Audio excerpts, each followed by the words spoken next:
2,000, 2,500 people have been killed in drone attacks, and it has invoked the revenge sentiment in the tribesmen, and they have really given a bloodbath to cities and bazaars of Pakistan. No less than 35,000 people have been killed in this. 5,000 Pakistani soldiers have lost their lives in America's this futile war, which is not going to bring any result. America is spending in Afghanistan today $113 billion. Can you believe it? It is nearly more than $2 billion a week. No, this is a lot of money, and that's why they want to keep the war going. People say, what's the point of the war?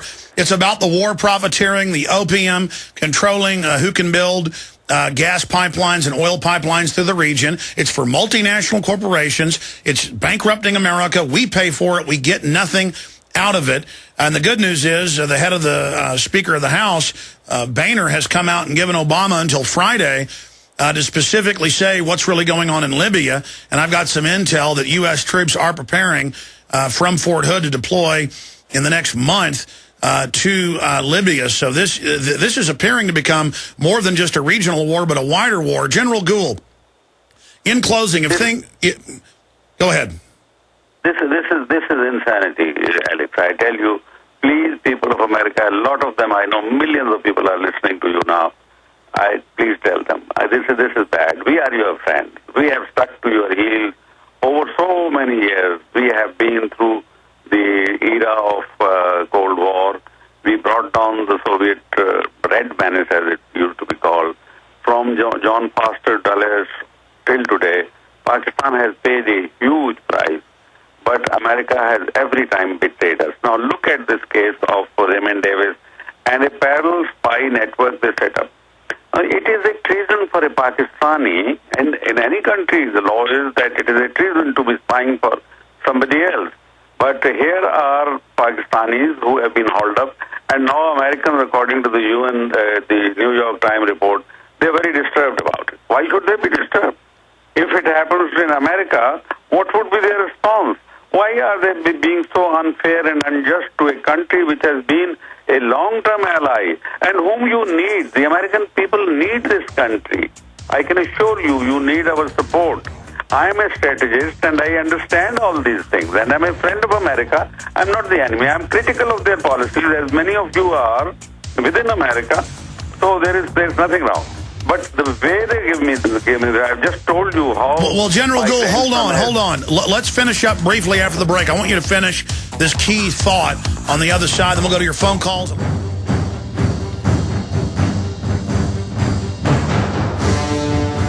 It's not General Hamid Gul saying this. It's the Financial Times of London today. The global order fractures as America power declines. We've been manipulated by these offshore megabanks to build their world government, but then be politically destroyed. We have the head of the Speaker of the House, the head of the House, giving Obama until Friday deadline on Libya.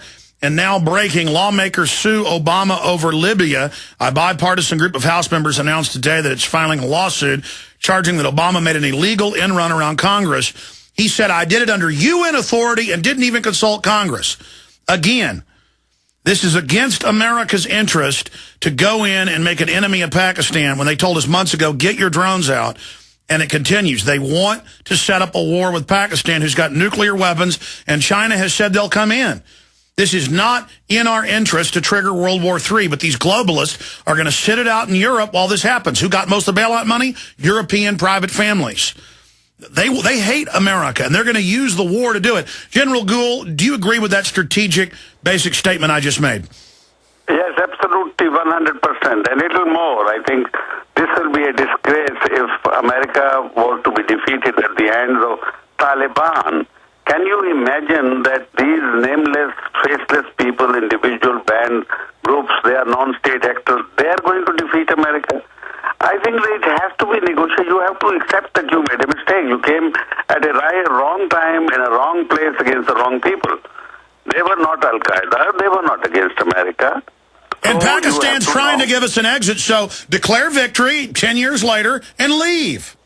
Yeah, they have now, because they have found an excuse in Abbottabad raid. It was a fake, but doesn't matter. We'll accept this. Okay, that is your victory. You have achieved your targets. Go out for heaven's sake. Leave us alone and attend to your own domestic problems. Obama should now appear like a president of peace rather than another president of war that America is unfortunately suffering. Now, General, you just alluded to the bin Laden raid, and I said you weren't sure early on. You've now researched it. What is your view on the bin Laden raid? Real, bona fide? I believe that his wife and children were living there, and he wasn't there. He had died a long time back. But there was an understanding between our intelligence, and Pakistan intelligence, and the American intelligence, that we will, at an appropriate time, in order to declare victory and to build a pretext for withdrawing from Afghanistan, we will carry out an operation. But towards the end, Leon Penata decided to take the credit for himself, all by himself. And I think this man is very dangerous. You've got to be careful. This man is a disaster. The outgoing Defense Secretary, Robert Gates, was more sensible. He was more mature. But this man wants to take credit. And on the other hand, the new CIA chief, David Petraeus, has got agenda of his own. It is his private agenda which he is pursuing. So you have to be very careful how things move in the future. Sure. General Gul, in closing, you have intel sources or just from talking to other sources, you're saying now that it was fake, Pakistani intelligence went along with the fraud as a pretext to give the U.S. a fake victory and an exit strategy. Yes, this is not there. Everyone knows it. And I'm a little more informed than the others. But this is what the real story is. And I think a lot of people across the world don't believe what the Americans are saying. If you were to believe President Obama, you would listen to his first statement, which said that the troops were resisted there, the Navy SEALs were resisted. But second statement that he was unarmed. He was killed, if at all, you have to question, in front of his wives and children. And he was unarmed. He was putting up no resistance. If he's if he's bin Laden, you want him. Murder. It is not a murder, and who is guilty to have ordered that murder? All right, General Gul, let me say bye to you during the break. Thank you so much for spending so much time with us. We'll be right back.